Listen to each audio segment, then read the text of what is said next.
할렐루야. 우리 옆분들 정말로 감사한 마음으로 인사하시죠. 늘 옆에 계셔서 힘이 됩니다. 이렇게 인사 나눌까요? 늘 옆에 계셔서 힘이 됩니다. 고맙습니다. 고맙습니다. 감사합니다. 우리 앞에 그림을 좀 한번 보여주실까요? 여기에 보면은 조니 에릭슨 타다라는 분이 쓴 책이 우리나라 말로 2권 번역되어 있는데요.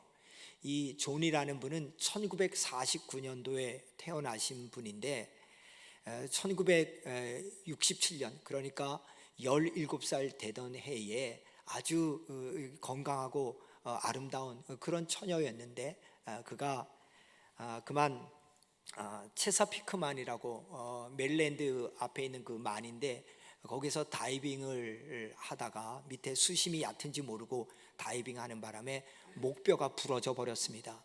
그런 다음에 하반신이 다 마비가 되었죠. 여러분 생각해 보세요. 17살짜리 꽃다운 처녀 아이가 목이 부러져서 스스로 먹을 수도 없고 대소변도 가릴 수도 없고 옷을 입을 수도 없고 그래서 누워 지내거나 나중에는 휠체어를 타지만은 저러고 살아야 되는 인생이 되니까 살고 싶은 마음이 하나도 없습니다. 그래서 여러 번 자살을 생각했습니다. 그렇게 낙담하여 지내는데 하루는 어떤 사람이 병문안을 와가지고 요한복음 10장 10절 말씀을 가지고 권면하는 겁니다. 내가 온 것은 양으로 생명을 얻게 하고 더 풍성히 얻게 하려 하는 것이라. 이렇게 이 조니한테 말씀을 전하자 그 말씀을 들을 때 이 조니 마음속에는 하나님에 대한 원망감과 반발심이 더 커졌습니다. 뭐라고요? 아니 예수님이 나에게 온 것이 생명을 더 풍성하게 하고 생명을 주려 한 것이라고요? 말도 안 되는 소리 하지 말라고. 내가 지금 온몸을 하나도 움직이지 못하고 오직 얼굴 근육만 살아있는데 내가 무슨 풍성한 삶이고 내가 무슨 행복한 삶이라고 이따위 말을 하냐고. 그러면서 화를 내면서 거절했죠. 그리고 한 3년이 지났는데 참 감사한 것은 이 조니 옆에 신디라고 하는 참 좋은 친구가 있었습니다. 그때 하루는 신디가 야 조니야, 예수님이 너와 늘 함께 하시고 너의 아픔을 아는데 근데 우리 예수님도 너랑 똑같이 온몸이 마비된 적이 있었어. 그러자 이 조니가 야 말도 안 되는 소리 하지 마. 언제 예수님이 마비됐어? 근데 신디가 이렇게 얘기하는 겁니다. 조니야, 예수님을 한번 생각해 봐. 예수님이 십자가상에서 그렇게 채찍맞고 또 못에 박히고 옆에 옆구리 찔리고 그럴 때 얼마나 예수님이 움직이고 싶었겠느냐. 그런데 거기서 묶여가지고 사지가 마비돼가지고 꼼짝 못하고 거기 매달리고 계셨거든. 그러면 그 말을 딱 하는데 갑자기 이 조니 마음속에 레마로 역사하는 거죠. 지금까지 예수님이 십자가에 못 박혔다는 거 뭐 수도 없이 들었잖아요. 근데 갑자기 그 말이 자기한테 와닿는 거구나. 아 그래, 예수님도 나같이 이렇게 사지가 마비되셨구나. 근데 하나님께서 그 예수님을 나에게 보내줘서 나를 구원시키고 영원한 생명을 주려고 이렇게 하셨구나 하면서 그것이 갑자기 자기의 처지와 연결돼서 확 와닿는 겁니다. 눈물이 쏟아지기 시작하면서 그러면서 하나님께 기도했습니다. 하나님, 나 어떤 것도 하나님을 위해서 드릴 것이 없어요. 내가 그런데 쓰임받고 싶거든요. 그랬더니 그가 자기 입은 움직일 수 있다는 걸 알고 입에다가 붓을 대고 그림을 그리기 시작합니다. 그래서 그 그림이 막 전 세계적으로 유명해지기 시작하고요. 방송도 타고요. 볼펜 회사에서 이 사람을 모델로 해서 광고도 하고요. 그래서 그가 명성도 얻게 되고 돈도 가지게 되는데 그걸 가지고 뭐하냐? 나와 같은 사람들을 위한 장애인들을 위해서 내 삶을 드려야겠다. 그러면서 지금까지 그렇게 하나님을 위해서 그의 삶을 드립니다. 그러면서 조니가 이렇게 얘기합니다. 요한복음 10장 10절에 예수님께서 이 땅에 오신 것은 나에게 생명을 주고 나를 더 풍성하게 하기 위함이다. 이 말이 실제로 나에게 고난을 통해서 느껴지더라는 거죠. 여러분 참 놀랍죠? 오늘 본문에서도요, 자신에게 당한 불행을 축복의 기회로 만든 사람이 있습니다. 그게 누구냐? 나아만이라는 사람입니다. 여러분 나아만은 아람 군대의 군대 장관이라 하거든요. 그러면 지금으로 얘기하면 국방부 장관이죠. 그러니까 얼마나 전쟁을 잘하고 용맹스러웠으면은 그가 승승장구해서 장군에서 국방부 장관까지 됐어요. 근데 왕이 되게 이 사람을 의지해요. 백성들이 존경을 해요. 그런데 성경은 열왕기하 5장 1절에 보니까 나아만에 대해서 이렇게 설명하고 있어요. 그는 큰 용사이나 나병 환자더라. 여러분, 여기를 영어 성경으로 보면 뭐라 그럽니까? He was a valiant soldier. 용감한 용사다. But 이 단어가 무서워요. beauty. 그러나 he is leprosy. 그는 나병 환자다. 여러분, 이게 무슨 뜻인지 아세요? 그는 남들이 볼 때는 대단한 사람이야. 부자야. 명예를 가지고 있어. 그러나 그는 가장 불행한 사람이야. 이런 뜻이에요. 그래서 이 벗이라는 이 단어가요, 사람을 굉장히 미치게 하는 거예요. 여러분도 그러지 않으세요? 남들이 볼 때는 좋은 대학도 다녔네, 직장도 좋았네, 애들도 잘 자랐네, 생긴 것도 참 근사하시네. 그런데 내 속에 썩어 문드러지는 것 같은 그 아픔들, 그런 아픔들이 없으세요? 그러니까 나만은 큰 용사다고 칭송을 받지만 그의 삶은 나병에 걸려 있어서 누구에게도 말 못하는 그런 아픔 가운데 있던 사람이었습니다. 그가 얼마나 힘든지 몰라요. 근데 하루는요, 저 이스라엘에서 잡아온 계집종 아이가 나만의 아내에게 얘기하는 겁니다. 여주인에게, 주인님, 우리 바깥 주인님이 내가 살던 이스라엘 땅에 엘리사라는 선지자만 만나면 이 병 나을 수 있는데요. 그러니까 그 여자 주인의 귀가 번쩍 뜨입니다. 정말로? 지푸라기도 잡고 싶은 심정이었는데 그 얘기를 하니까, 그것도 어린 여자아이가 믿음의 확신을 가지고 우리 엘리사 선지자 만나면 이거 난다고. 그래서 그걸 남편한테 얘기했네요. 그러니까 남편이 그래? 그리고 왕에게 갔어요. 아람 왕에게, 왕이요, 저 이스라엘에 가면은 엘리사라는 선지자가 있는데 내가 그 사람을 만나면 난다고 그럽니다. 그러니까 좀 보내주시옵소서. 그러니까 왕이 이 나아만을 얼마나 사랑했어요. 늘 측근으로 옆에 데리고 다녔는데, 그래? 그거 날 수만 있다면. 그래서 친서를 써줍니다. 그래서 이스라엘 왕에게 그걸 보내고, 그러면서 동시에 은 10달란트와 금 6,000개, 의복 10벌을 가져갑니다. 여러분, 한 달란트가 34kg이니까 은 10달란트니까 344kg에 대한 엄청난 그런 예물이죠. 그 다음에 금화를 6,000개다. 그 다음에 의복은 뭡니까? 고대 시대의 의복이라는 것은 전부 다 명예의 상징이죠. 그리고 신분의 상징인데 그 외투를 10벌씩이나 보냅니다. 엄청난 양의 그런 예물을 보내는 거죠. 그리고 드디어 나아만이 이스라엘 왕 앞에 가서 아람 왕의 친서를 딱 주니까요, 이스라엘 왕이요, 뒤집어지는 거예요. 내가 하나님이냐고, 어떻게 나병을 고치냐고. 이렇게 편지를 보낸 것은 분명히 저 아람 왕이 우리나라를 침공하기 위한 그런 하나의 작전이다고. 그러면서 옷을 찢으면서 드디어 우리나라 망하게 되었다. 그럴 때 엘리사가 그 소리를 듣고, 왕이요, 왜 옷을 찢습니까? 걱정하지 말고 그 나만 장군 나한테 보내라고. 그래서 나만이 그의 병사들과 데리고 이 엘리사 집 앞에 왔네요. 그런데요, 엘리사는요, 코빼기도 내밀지 않고요, 당신 저 요단강에 가서 7번 몸을 담그라고, 그러면 깨끗하게 된다고 이렇게 얘기합니다. 그러자 나만이 화가 납니다. 아니, 내 생각에는 지가 나와가지고, 내가 그래도 자기네보다 훨씬 큰 강대국의 장군인데 나와서 어서 오시라고, 그리고 방언을 들어서 여호와의 이름을 부르고 환부에다가 뭐 손을 얹고 막 기도하면서 그럴 줄 알았는데, 코빼기도 보이지 않으면서 저 요단강에 가서 씻으라고. 이게 말이 되냐고. 그리고 분노하면서 돌아가려 그럽니다. 아마 왜 돌아갈까요? 보복하려 그러겠죠. 그럴 때 그 밑에 있던 종들이 참 좋은 사람들입니다. 뭐라고 얘기하냐면, 장군님, 당신 여기 왜 왔습니까? 치료받으러 온 것 아닙니까? 그러면 선지자가 이거보다 더 심한 일을 하라 그래도 하겠습니다, 이래야 되는 거 아닙니까? 지금 여기 자존심 내세울 때가 아니지 않습니까? 그러니까 요단강에 가서 좀 씻읍시다. 그 말에 나만이 설득이 됩니다. 그래, 속는 셈 치고 한번 가고 씻자. 그래서 7번을 담궜더니요, 그의 피부가 어린아이처럼 깨끗하게 되는 역사가 벌어집니다. 사랑하는 여러분, 오늘 이 본문 말씀을 통해서 여러분과 저가 한번 생각해 보세요. 나만 말고 여러분과 저에게는 이런 문제 없습니까? 겉으로 볼 때는 근사해 보일지 모르지만 우리 속에 썩어 문드러지는 것, 고민스러운 것, 부부간의 문제, 육신의 질병의 문제, 자녀의 문제, 앞으로 살아갈 삶의 방법의 문제, 이런 문제들이 여러분과 저에게는 없습니까? 겉으로는 괜찮아 보이는데 그러나 누구에게도 말 못하는 이 아픔들, 그게 우리에게 없냐는 거예요. 저는 그런 문제들이 나만이 치료받았듯이 여러분도 치료받는 역사가 오늘 이 아침에 벌어지기를 주님의 이름으로 축원드립니다.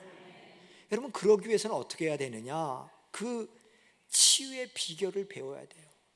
제일 먼저 우리가 갖고 있는 문제 해결받기 원하면요, 들어야 합니다. 여러분, 지금 나만의 치유의 첫 번째 방법은 뭐냐? 듣는 거예요. 계집 아이가 말했을 때, 에휴, 저 계집 아이가 저렇게 말했네 하고 끝내버렸으면은요, 아무 의미가 없었어요. 근데 그거를 듣고 그래? 그렇게 생각한 거예요. 그래서 모든 치유의 시작은 뭐냐? 들음에서 시작되거든요. 예수님이 복음서에 보면 엄청나게 많은 사람을 치유해 줬는데 그 치유의 시작은 전부 다 들음에서 시작했어요. 마태복음 4장 24절에 보니까 그의 소문이 온 수레아에 퍼진지라 사람들이 모든 앓는 자 곧 각종 병에 걸려서 고통당하는 자, 귀신 들린 자, 간질하는 자, 중풍병자들을 데려오니 그들을 고치시더라. 여러분, 예수님이 고쳤는데 어떻게 고쳤어요? 환자들이 예수님에 대한 소문을 들어요. 듣고 나올 때 그때 예수님이 치유했어요. 만약에 그 사람들이 예수님에 대한 소문을 듣지 못했으면 나오지 못했을 거예요. 마가복음 2장 1절 3절에도 이렇게 나와요. 후에 예수께서 다시 가버나움에 들어가니 집에 계시다는 소문이 들린지라 많은 사람들이 모여서 문 앞까지도 들어설 자리가 없게 되었는데 사람들이 한 중풍병자를 4사람에 메어 가지고 예수께로 올세. 여러분 아시잖아요. 4명의 친구가 중풍병자를 지붕을 뜯어가지고 내렸던 사건 알고 있잖아요. 근데 왜 그렇게 했어요? 예수님을 만나면 치유받는다는 소문을 들었기 때문에. 들었으니까 예수님께 나오는 거예요. 마가복음 7장 25절에도 이에 더러운 귀신 들린 어린 딸을 둔 한 여자가 예수의 소문을 듣고 곧 와서 그 발 아래 엎드리니 귀신 들린 딸을 둔 수로보게니아 여인이 예수님에 대한 소문을 들었어요. 들으니까 뭐 하는 거예요? 치유의 방법이 시작되는 거예요. 마가복음 10장 47절에 보니까 소경 바디메오가 나사렛 예수시라는 소리를 듣고 소리질러 다윗의 자손 예수여 나를 불쌍히 여기소서. 여러분, 왜 바디메오가 치유받을 수 있었느냐? 들었기 때문이에요. 그렇기 때문에 여러분들이 정말 여러분의 문제를 해결받기를 원한다면요, 주님의 음성을 들어야 돼요. 뭐라고 말씀한지 들어야 돼요. 로마서 10장 17절에 믿음은 들음에서 나며 들음은 그리스도의 말씀에서 말미암는다 그랬어요. 여러분이 치유받는 역사가 전부 다 뭘로 통해 나오죠? 믿음을 통해 나오잖아요. 근데 그 믿음의 스타트 포인트는 어디냐? 그건 전부 다 들어야 돼요. 그러니까 여러분들이 하나님의 말씀을 듣지 않고 믿음이 생긴다? 하나님의 말씀을 듣지 않고 예수님께 나올 수 있다? 그럴 수 없어요. 그래서 듣는 자는 복이 있다니까요. 위기의 상황이 오면은요, 우린 여러 소리 들려요. 여러분 어디가 아프다 그러면 뭔 소리가 들려요? 어느 의사가 좋다, 어느 의사가 좋다가 들어요. 어느 약이 좋다. 또 문제가 있어서 재판이 걸리면 어느 변호사가 좋다, 이런 소리가 들려요. 심지어 여러분들에게는 동으로 가라 귀인을 만날 것이다 이런 소리도 들 거예요. 근데요, 그런 소리 들으면 안 돼요. 제일 먼저 뭐냐? 이 상황 속에서 주님은 어떻게 하길 원하실까? 주님은 내 문제를 놓고 어떻게 원하실까? 그럼 뭐예요? 주님께서 야, 너 이런 속에서 이런 사람들이 있을 거야, 이런 사람을 만나게 해줄 거야, 이렇게 누구를 통해서 길을 열어줄 거야. 하나님 그렇게 열어주시잖아요. 그러니까 제일 먼저 여러분에게 문제가 생길 때 멈추세요. 주님은 뭘 원하실까? 왜 나에게 이런 나만 같은 문제를 주셨을까? 이 상황 속에서 나는 어떻게 해야 될까? 주님은 뭐라고 원하실까? 그걸 제일 먼저 들으셔야 돼요. 여러분, 말씀 듣는 것은요, 3군데의 자리가 있어요. 첫 번째는 예배의 자리잖아요. 오늘 여러분들이 이렇게 예배의 자리에 오니까 말씀 듣잖아요. 여러분 여기 오지 않으시면 이 말씀을 들을 리가 있어요? 그럼 여러분 듣지 못하면 뭐가 안 생겨요? 믿음이 안 생겨요. 요한계시록 1장 3절에 보니까 이 예언의 말씀을 읽는 자와 듣는 자와 그 가운데 기록한 것을 지키는 자들은 복이 있나니 그랬어요. 그러면 말씀을 읽는 자가 복이 있고 듣는 자가 복이 있고 실천하는 자가 복이 있어요. 다 복이 있어요. 근데 오늘은 지금 듣는 거 얘기하잖아요. 지금 여러분 지금 듣고 계시잖아요. 그러니까 여러분에게 지금 뭐가 있는 거예요? 복이 있는 거예요. 왜요? 하나님의 방법대로 사는 복을 받는 거예요. 그러니까 여러분, 예배에 실패하면 여러분들의 인생이 실패할 수밖에 없다니까요. 왜요? 하나님의 인도하심을 못 받는데, 내가 내 인생의 주인 되어 사는데. 또 다른 말씀 듣는 자리는 뭐예요? 그럼 말씀 훈련 받는 자리죠. 성경 공부를 하는데 여러분들이 참석 안 하고 하신다는 얘기야. 나는 평생 한 번도 참석 안 했어. 여러분, 그건 자랑이 아니라 나는 하나님의 인도함 받지 않겠다는 얘기예요. 훈련 받으셔야 돼요. 또 중요한 자리는 뭐예요? 묵상의 자리예요. 여러분, 묵상이라는 말은 히라버로 하가라고 하는데, 히브리어로 하가라는 말은 웅얼거리다는 거예요. 그러면 여호와는 나의 목자시니 내가 부족함이 없으리라 이렇게 웅얼거렸더니, 이 모놀로그로 얘기를 했더니 다이알로그로 답이 와요. 하나님께서 그래, 내가 너의 목자가 되어주겠다. 그래서 들리는 거예요. 묵상이라는 것은요, 혼자 하나님의 말씀을 웅얼거리고 그것을 음미하는데, 그것이 독백이 대화, 다이알로그로 다가오는 거예요. 하나님께서 그래, 너 이 말씀을 묵상하는데 너 이렇게 했으면 좋겠어.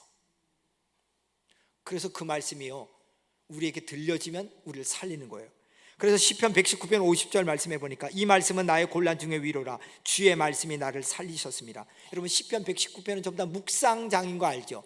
묵상하였더니 이 말씀이 나를 살렸다는 거예요. 시편 119편 92절 같이 읽습니다. 시작. 주의 법이 나의 즐거움이 되지 아니하였더라면 내가 내 고난 중에 멸망하였으리라. 여러분, 말씀이 뭐예요? 곤란 중에 내 삶을 인도해서 멸망에 빠지지 않게 하는 거예요. 근데 우린 이상해요. 위기가 다가오면 기도 안 하고 위기가 다가오면 말씀 안 묵상해요. 위기의 문제만 보여요. 여러분, 그거 가지고는 해결받을 수가 없어요. 여러분, 정말 여러분의 삶 가운데서 여러분을 썩이게 하는 문제가 들었을 때 제일 먼저 하나님이 뭐라고 말씀하실 수 있는지 그 자리로 가세요. 그 자리로 가셔서 주의 음성 듣는 것부터 시작하기를 주님의 이름으로 축원드립니다. 두 번째로, 여러분 문제 해결 받기를 원한다면 나가야 합니다. 여러분 생각해 보세요. 나아만이요, 그 계집종 아이가 얘기하는 소리를 들었어요. 근데 들은 걸로 끝나면은 치유받지 못하죠. 그 다음에 뭐 하는 겁니까? 아, 그래? 그렇다면 나 엘리사를 만나러 가야 돼. 이렇게 해야 되는 거예요. 그러니까 말씀을 듣는 것과 말씀을 듣고 행하는 것은요, 패키지예요. 이거는 함께 묶여가는 거예요. 동전의 양면 같은 거예요.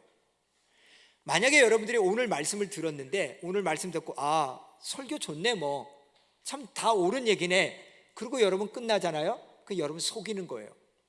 야고보서 1장 22절에 너희는 말씀을 행하는 자가 되고 듣기만 하여 자신을 속이는 자가 되지 말라, 분명히 이렇게 얘기했어요. 말씀을 듣고 이런 깨달음이 있어. 그리고 여러분이 행하지 않으면 전부 다 뭐하냐? 여러분 스스로를 속이는 거예요. 신앙생활 오래 해서 장로도 되고 권사도 되고 목사도 됐는데 하나님 말씀에 대해서 너무 잘 알아요. 그래서 귀는 커요. 근데 그 말씀대로 살지 않잖아요. 그럼 전부 다 속이는 자예요. 그렇기 때문에 뭐냐? 믿음과 행함은 같이 가야 되는 거예요. 하나님의 말씀을 들었다, 그 길로 인도함을 주셨는데 그 길로 가지 않는다는 것은 뭐냐? 그건 바로 자기 기만이라는 거죠. 그래서 장로교 창시자였던 칼빈은 이런 얘기했습니다. 하나님께 대한 올바른 지식은 탐구를 통해서 오는 것이 아니라 하나님의 말씀에 대한 순종에서 기인한다. 하나님에 대한 지식은 뭐예요? 이 성경 열심히 읽고 묵상하고 이 말씀을 그 주석도 찾고 또 성경 공부 교재를 해서 그걸 탐구해서 잘 알았어요. 근데 그건 지식이 아니라는 거예요. 하나님에 대한 올바른 지식은 이 말씀을 읽고 묵상하고 주신 말씀을 가지고 뭐 하는 거죠? 순종으로까지 나가야지. 그럴 때 하나님이 그 말씀에 올바른 지식을 가진 것이다, 이렇게 말씀한다는 거예요. 그러므로 여러분, 오늘 여러분들에게 주어진 말씀을 여러분이 들었으면 그 말씀을 가지고 순종의 자리로 나가시기를 주님의 이름으로 축원드립니다. 세 번째로 문제 해결을 받기를 원한다면 내 생각을 버려야 합니다. 오늘 본문 11절 12절에 보니까 나아만이 노하여 이르되 물러가며 이르되 내 생각에는. 여러분, 이게 결정적인 문제예요. 나만이 와서 뭐라 그럽니까? 내 생각에는. 엘리사가 나와가지고 막 손을 들고 여호와의 이름을 부르고 또 손을 가지고 아픈 부위에 얹고 그렇게 할 줄 알았는데, 또 내 생각에는 저 요단강보다는 우리나라에 있는 아마나 강과 바르발 강이 훨씬 요단강보다 나은데 저기 가서 씻으라 그러지. 왜 꾸정물 흐르는 저 진흙탕물인 요단강에 가서 씻으라 그러냐? 내 생각에는. 여러분, 우리나라 사람은 이런 거 잘하죠. 약국 가가지고 약사가 처방해 주기보다는 내가 원하는 거 달라 그러잖아요. 여러분들이 병원에 가서 의사가 있는데 의사가 처방을 해요. 이렇게 하라 그럴 때, 아이고 그런 말씀 하시지 마세요. 내 생각에는 당신 이렇게 해야 됩니다. 이런 맞는 말입니까? 틀린 말입니까? 말 같지 않으니까 대답도 안 하시는데, 여러분 의사가 하라는 대로 순종하는 것이 맞지 환자가 의사한테 이렇게 하라고 얘기하는 게 맞습니까? 지금 나만이 그런 짓을 하고 있다는 거예요. 여러분, 왜 나만이 이런 내 생각을 가졌을까요? 나만의 내 생각은 두 가지인데요. 하나는 비교 의식이에요. 다시 말해서 내 생각에는 이 요단강보다는 우리나라에 있는 강물이 훨씬 낫다는 거예요. 내 생각에는 당신이 하는 그 방법보다는 내가 원하는 방법대로 하는 것이 더 낫다고 하는 비교 의식. 여러분, 비교 의식은요 행복하지가 않아요. 왜 행복하지 않냐? 비교해서 다른 사람보다 더 우월하면 우월 의식, 다른 사람보다 못하다면 열등 의식을 가져요. 그러니까 우월 의식과 열등 의식은 똑같이 다 우리를 불행하게 만들어요. 왜? 다른 사람을 깔아뭉기거나 다른 사람보다 내가 비참하다고 느끼는 생각이니까. 여자분들 한번 생각해 보세요. 여자분들 미장원에 가서 이렇게 머리를 하는데 파마를 딱 하면서 기다리는 동안에 잡지를 갖다 줘서 이렇게 잡지를 보는데 그 안에 보니까 멋진 연예인들이 있어요. 옷도 잘 입었지, 식스팩에다가 울긋불긋한 그런 아름다운 외모에 너무 멋있어요. 근데 우리 남편은 집에서 배는 훌떡 나왔지, 러닝샷에다가 리모컨 들고 맨날 TV만 왔다 갔다 하지, 뒹굴뒹굴 하다가 꼭 할 말이 있는데 한마디 밥 줘 이 얘기나 하지. 너무너무 비교되잖아요.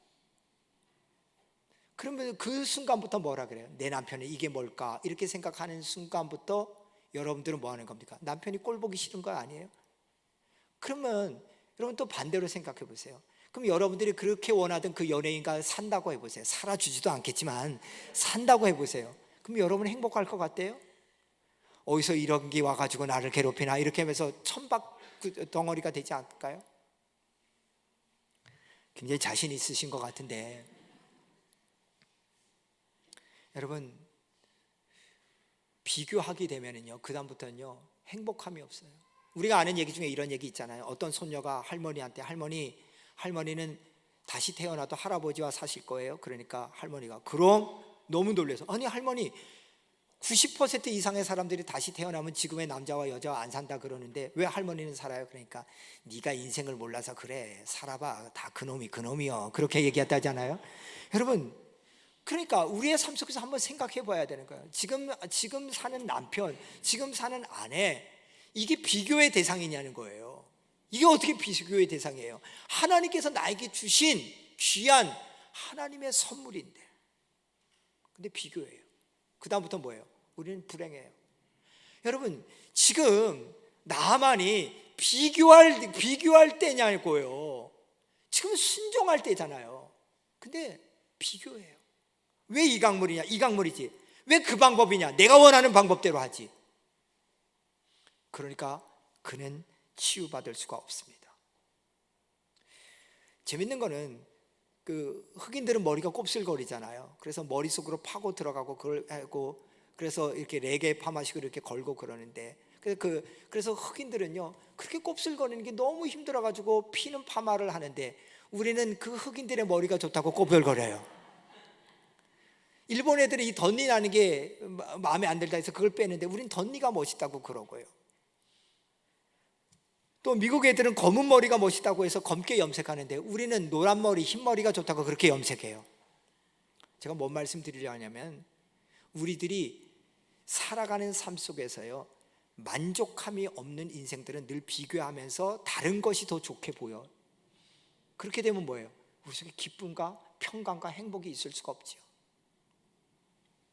나만은 그 비교의식 때문에 치유받을 기회를 놓칠 뻔했었습니다. 나만의 또 다른 자기 생각은 교만입니다. 여러분, 제가 지금 그 나만이 우리 강물은 더 좋고 뭐는 더 좋고 이렇게 얘기했지만 이건 솔직히 핑계거리고요. 나만의 가장 밑바닥에 있는 마음은 뭐냐? 교만이에요. 무슨 교만? 아니 내가 누군데, 내가 아람의 군대 장관인데 어떻게 피지배 국가의 요따우로 적은 나라의 한계 선지자가 나를 이렇게 무시할 수가 있어? 내가 누군데, 내가 누군데. 여러분, 이게 바로 나만 속에 있었던 가장 근본적인 문제예요. 내가 왔으면 버선발로 뛰어나와서 장군님 오셨습니까? 제가 부족하지 않으면 치료하겠습니다. 이리 들어오십시오. 여기에 그 최고로 좋은 침대 시설을 맞춰놓고 거기다가 여호와의 이름 부르면서 막 기도하면서 막 이럴 줄 알았는데, 네가 감히 문전박대를 해? 내가 누구간데. 여러분, 이 교만이 하나님 앞에 치유받지를 못할 위기에 놓여있게 된다는 것입니다.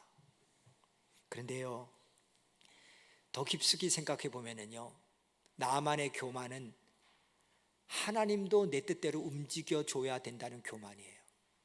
나 같은 사람이 왔는데 하나님을 모신다는 선지자가 하나님도 나를 위해 존재하는 방식으로 해줘야 된다는 이 교만. 우리 속에 그럴 때도 많잖아요. 하나님은 내 기도 이런 식으로 하나님 들어주셔야 됩니다 하는 이 교만. 이 교만이 바로 치유받을 그 기회를 놓치는 위기로 전락시킬 뻔했습니다. 사랑하는 여러분, 솔직히 우리에게도 가장 큰 문제는 교만입니다. 겸손한 체 하지만 내 속에, 내 생각에는, 내 방법으로는, 내 뜻으로는 그걸 끊임없이 주장하고 있는 우리들의 이 교만이 우리를 치유받지 못하게 한다는 것입니다. 사랑하는 여러분, 오늘 현대판 나만들이 많아요. 겉은 굉장히 화려해 보이지만 속은 썩어 문드러져 있어요. 근데 그 썩어 문드러진 것 속에서 가장 대표적인 게 뭐냐? 하나님께 순종하지 못하는 그 교만한 마음들. 그것들이 결국은 하나님께 나가지 못하고 된다는 것입니다. 여러분, 그래서 이름도 잘 져야 돼요. 나만 생각하면은요, 그건 안 돼요. 정말로 하나님이 나에게 뭐라 할까? 여러분, 나만 생각하는 게 뭐죠? 그건 교만의 근본이거든요. 하나님이 인간을 창조했을 때 아담과 하와에게 뱀이 뭐라고 했어요? 야, 저거 먹으면 너 하나님처럼 될 것이야. 하나님 필요 없다는 거야. 네가 너의 하나님이 되라. 이게 바로 원죄의 근원이거든요. 그러므로 사랑하는 여러분, 정말 여러분들의 문제를 해결받기를 원한다면 여러분들 생각하고 있는 여러분들의 방법과 여러분의 뜻이 아니라 하나님의 생각과 하나님의 방법에 순종하는 그런 저와 여러분들이 되기를 주님의 이름으로 축원드립니다. 마지막으로 문제 해결을 받기 원한다면 온전한 순종을 해야 됩니다. 14절 보세요. 나만이 이에 내려가서 하나님의 사람의 말대로 요단강에 7번 몸을 잠그니 그의 살이 어린아이의 살같이 회복되어 깨끗하게 되었더라. 여러분, 7번 몸을 담근다는 건 뭐예요? 온전한 순종이죠. 완전히 내 뜻을 내려놓고 하나님의 뜻에 순종했다니 어린아이의 피부처럼 되었더라. 여선교회 분들 피부과 많이 다니시는데 피부과 다니지 말고 온전히 순종해 보세요. 이렇게 멋진 피부를 갖습니다. 여러분, 이걸 통해 뭘 느끼십니까? 참 순종이 귀하구나. 그래서 하나님께서는 제사보다 순종을 더 원한다고 말씀하신 거구나. 이렇게 순종한다는 것, 이걸 이렇게 귀하게 보시는구나 하는 걸 느끼지 않습니까? 솔직히요, 교회 생활 해보세요. 우리 원로 장로님들 신앙생활 70년 80년 하셨잖아요. 여기 저희 교회 분들은 거의 다 몇십 년 이상 하셨잖아요. 그러면 교회 이렇게 돌아가 그리고요, 내 생각과 내 뜻과 내 방법으로 가득 찹니다. 그럴 때 야, 이렇게 하는 것이 하나님 나라를 위해서는 어떨까? 이렇게 하는 것은 교회를 위해서는 어떻게 하는 것이 좋을까? 이렇게 하는 것이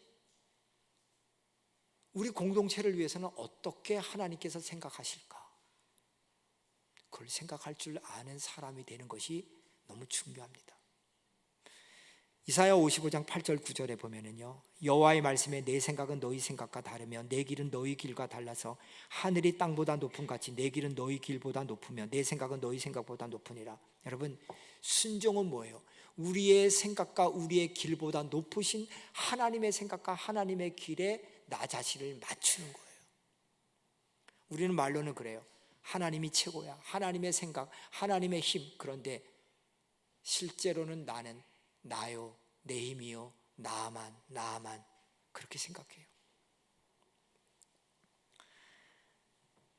저도 목회를 올해 31년째 하는데요, 제가 가만히 보면서 느끼는 것 중에 하나는 평상시에는 교인들이요 다 믿음이 있어 보여요. 나만처럼 겉이 멀쩡해 보여요. 근데 위기가 딱 겪어보세요. 그때 정말로 저 사람이 저 정도 사람이었구나. 저 사람은 언제든지 하나님을 버릴 수 있는 사람이구나. 저 사람은 언제든지 예배를 버릴 수 있는 사람이구나. 저 사람은 언제든지 직분도 버릴 수 있는 사람이구나. 그걸 느낄 때가 있어요. 여러분, 진짜 믿음은 언제인지 아세요?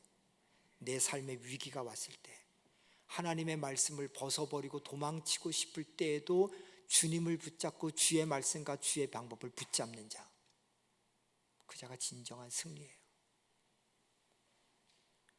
왜요? 하나님의 방법과 하나님의 길이 더 옳음을 느끼고 있기 때문에 그렇죠. 그러므로 여러분, 위기를 닥칠 때마다 생각하는 거죠. 하나님, 왜 이런 위기 주셨습니까? 내가 어떻게 하라고요? 나 어떻게 할 줄을 모르겠어요. 하나님, 방법 가르쳐 주세요. 하나님, 나 이 문제를 위해서 도울 자를 하나님 만나게 해주세요. 여러분, 그렇게 기도할 때 하나님께서 여러분의 길을 열어주시고 인도하시고 여러분은 그런 순종 가운데 여러분의 문제가 해결되는 역사가 일어날 줄 믿습니다. 기독교 신앙은요, 타 종교에서 이야기하는 것처럼 내 생각이 점점 높아져서 해탈되고 완전한 경지에 이른다, 그게 아니에요. 기독교 신앙은 내가 업그레이드 되는 게 아니에요. 나는 죽고 내 속에 예수님이 사는 거예요. 기독교 신앙은 불교나 다른 종교에서 얘기한 거랑 정반대라니까요. 내가 점점 깨달아가는 게 아니라 내가 점점 축소되고 내 속에 하나님이 확대되고 내 속에 예수님이 사시고, 그래서 그분의 뜻과 그분의 길에 순종해 나가는 것, 그게 뭐예요? 그게 기독교 신앙이에요.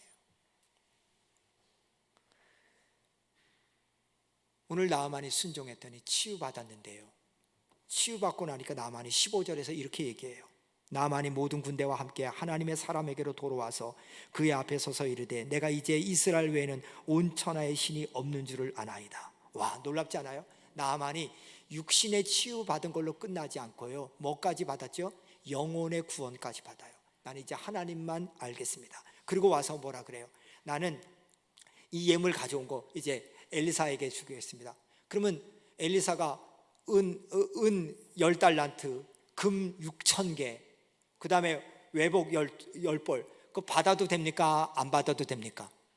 받아도 되죠. 왜? 하나님 앞에 헌금하는 거니까 그거 받아도 되죠. 근데 엘리사가 하나님의 살아계심을 두고 안 받겠다 그래요.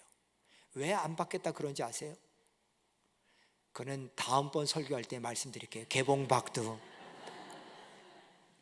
왜 안 받겠다 그랬을까? 17절에 이렇게 나와요. 안 받겠다 그러니까 나아만이 이렇게 얘기해요. 나아만이 이르되 그러면 청하건대 노새 2마리의 실은 흙을 당신의 종에게 주소서. 이제부터 종이 번제물과 다른 희생제사를 여호와 외 다른 신에게는 드리지 아니하고 다만 여호와께만 드리겠나이다. 여러분, 흙은 뭐의 상징이죠? 땅의 상징이에요. 지금 나아만이 뭐라 그래요? 지금까지 이스라엘은 내가 정복할 땅, 내 피 지배국의 땅, 내가 무시하는 땅, 함부로 해도 되는 땅이었어요. 근데 이 땅은 하나님을 섬기는 땅, 하나님이 주인된 땅. 그래서 나는 이 땅의 흙을 가져가면서 나도 이제부터는 하나님만 섬기겠다. 우리 왕은 림몬이라고 하는 신을 섬기는데 내가 왕이 거기 갈 때 어쩔 수 없이 이렇게 같이 동행해야 되지만 그러나 나는 하나님만 섬기겠다. 여러분, 이 고백을 엘리사는 부채의식을 그에게 넘어주고 싶은 거예요. 네가 나한테 예물 줬고 나 치유받았으니까 치유받은 값 냈다, 그게 아니라 하나님의 부채의식, 이걸 뭐죠? 빚진 자 의미죠. 나는 하나님의 은혜를 입어서 나는 빚진 자야. 나는 일생 동안 그 하나님께 예배드리는 삶을 살겠어. 저는 이 구절을 보면서요, 10명의 나병 환자들이 고침받은 얘기가 생각났어요. 10명이 예수님 치유했는데 한 명만 왔어요. 예수님 뭐라 그래요? 나머지 9은 어디 있느냐? 한 명만 왜 감사하러 왔느냐? 그러면서 뭐라 그럽니까? 너는 육신뿐 아니라 영혼까지 치유받고 네 믿음이 너를 구원하였다 그랬어요. 그러면 9명은 육신의 치유받았어요. 근데 한 명은 육신의 치유뿐 아니라 영혼의 구원까지 받았어요. 지금 나만이 그런 거예요. 나만이 육신의 치유받았으면, 내 문제 해결받았으면, 그리고 또다시 다른 신으로 갔으면 그는 이 땅에서 80평생 90평생 잘 먹고 잘 살고 끝났을 거예요. 그러나 그걸로 끝. 그러나 나만은 하나님을 나의 하나님으로 모심을 통해서 영원한 생명까지 누리는 복을 받았습니다. 순종이 뭐로 이어졌죠? 결단으로 이어졌다는 거예요. 말씀을 마칠게요. 사랑하는 여러분, 말씀 준비하면서 저는 이런 생각이 들더라고요. 내가 나만이다. 남들이 볼 때 나는 목사이고 그럴싸해 보이고 그럴지 모르지만 내 속에 여전히 내가 중심된 뭉그러진 것들이 참 많구나. 여러분은 어떠신 것 같으세요? 단언하간데 우리의 생각과 우리의 방법으로는 우리가 가진 문제 1도 해결하지 못합니다.